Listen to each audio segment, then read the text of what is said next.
Here we are in the amazing Ha Long Bay in Vietnam. When you go on a ship and stay overnight, then you get the chance to go squid fishing. Here we want to show you how this looks like.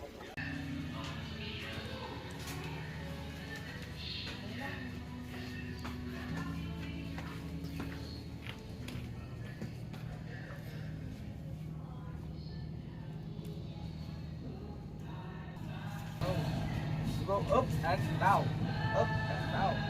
Up and down đấy. Wow, wow, wow. Yeah!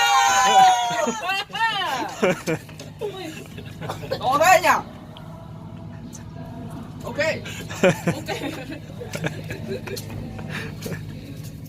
Squids and octopuses get attracted by light.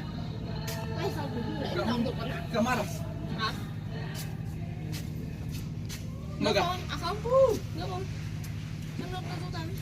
Up and down, yeah. Ra tiếng Anh gọi như thế nào?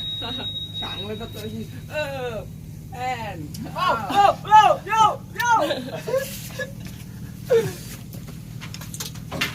Mình đeo tắm. Gì á? Come on. Yo! Anh quá rồi, chắc chạy xuống mình sẽ không đâu. Tao cái xô kìa, cái xô rác đây. Ra lấy túi bóng ấy. Không có duyên phết nhở. Wonderful. You just need to make gently up and down movements and don't even need a bait. Breakfast?